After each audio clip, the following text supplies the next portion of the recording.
The next part of the unique process is called usability conversion analysis.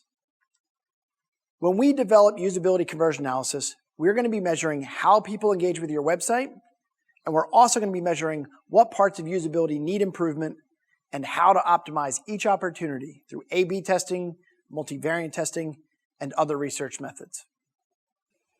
What you're seeing here is what we call heat mapping analysis.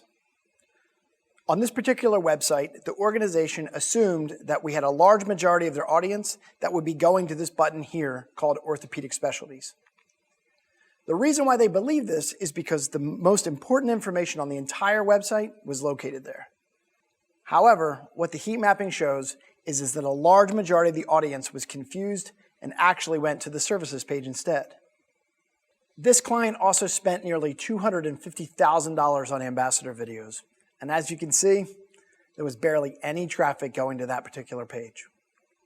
This graphic here is a process that we call scroll mapping. We use this tool to analyze how far visitors are scrolling down on the page and what part of the website is white hot.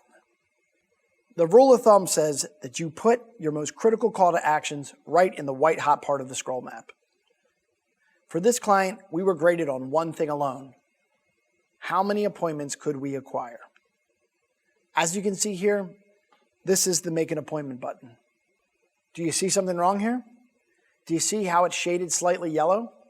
That means that 15% of their audience didn't scroll down far enough to find this button.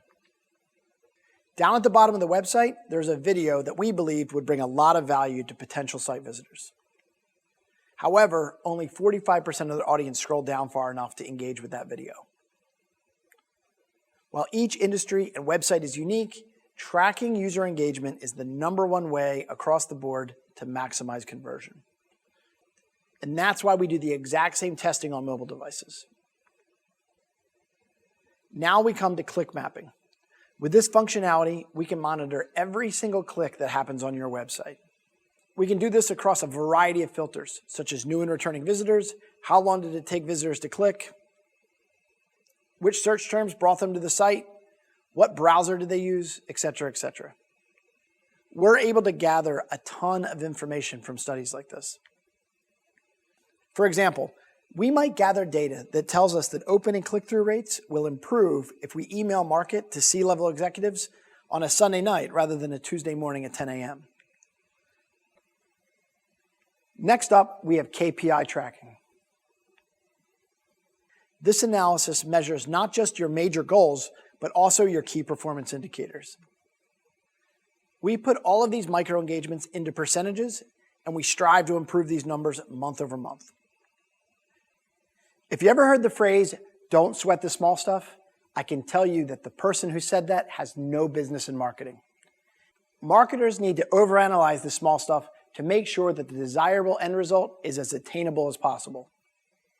The next part of usability conversion analysis is mouse recording. This technology tracks and records the movement on the user's mouse throughout the website. With that information, we're able to identify what parts of your website might be confusing to your audience and limiting their engagement. And then we strategize to improve user experience. The next portion I want to address is conversion funnel analysis. In this process, we see what pages are converting the most and what attribution pages are leading to conversion. Form analytics. Of course, not everyone who starts filling out a form will actually hit submit. While we might not know the exact reason that they abandoned this process, our technology can help us make pretty educated guesses. We can find out exactly where people are getting spooked on your forms, and then we can use data to suggest revisions that will result in more users actually hitting the submit button. Implementing video into our marketing strategy is absolutely critical. Studies show that the use of emotional appeal through cutting-edge video is one of the most compelling ways to engage an audience. The only challenge is that video can be a big investment. Therefore, having access to highly sophisticated video analytics is essential to understanding how conversion happens so you don't waste time, energy, and money creating videos that don't work. So let me show you how we do this.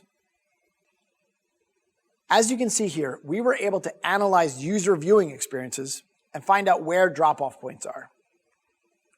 Meaning, where did viewers abandon the video?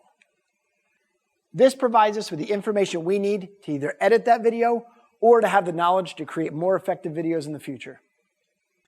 This technology allows site users to opt into your videos by inputting their contact information on the video itself.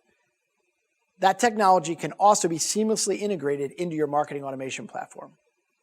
Once a user is opted in, you can see their name, if they rewound, and where they abandoned the video. As you can see here in this example, Oliver watched 98% of the video, while Tim Bailey only watched 59%. If we had put a call to action at the end of this video, such as a promotional webinar, Oliver would have seen it, while Tim Bailey would have not. So our system will start to drip market to Tim about the parts of the video that he missed and possibly point him to a pre-recorded webinar that he can watch on his own time. The ultimate goal of usability conversion analysis is to develop a growth-driven design and marketing approach. Let me explain. What you see in the diagram is a very traditional approach to marketing. A company will go out and develop a new website, or they'll hire a new digital marketing agency, but then 3 to 5 years later, the company believes that their marketing materials are out of date, and then they need to rebuild or rebrand their entire website, commonly from scratch. Or they might want to hire another digital marketing agency to develop a brand new campaign. And here's the problem. They continue to reinvent the wheel every 3 to 5 years. Let me give you a quick story. It is estimated that the 1969 Apollo moon rockets that brought Neil Armstrong to the moon and safely back to Earth were off course nearly 97% of the time they were in flight. Yet they still reached their chosen destination and returned to Earth with pinpoint precision and timing. How were they able to do this? Through constant course corrections and incremental adjustments until they reached their final destination. And so it is with marketing. You see, any marketer who claims to have the entire journey mapped out with 100% certainty is a liar. That's just not how marketing works. What we do as marketers is we take an idea based upon research and best practices, and we launch it into the world. Next, we gauge how it works, but ultimately we're guessing. Now, based upon how your potential audience receives that original message, we're now smart enough to make critical course corrections.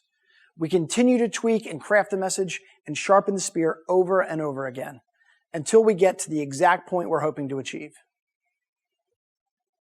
The reason why this approach is ineffective is because oftentimes wholesale changes are commonly made based upon hunches and trends rather than on data and analytics. With growth-driven marketing, it is our goal to establish a strong initial foundation for your marketing. Next, we utilize A/B testing, multivariate testing, and heat mapping analysis so that we can measure small incremental adjustments to see how they perform. And then we're going to continue to make those adjustments over and over again to make the best possible results for each of your marketing deliverables.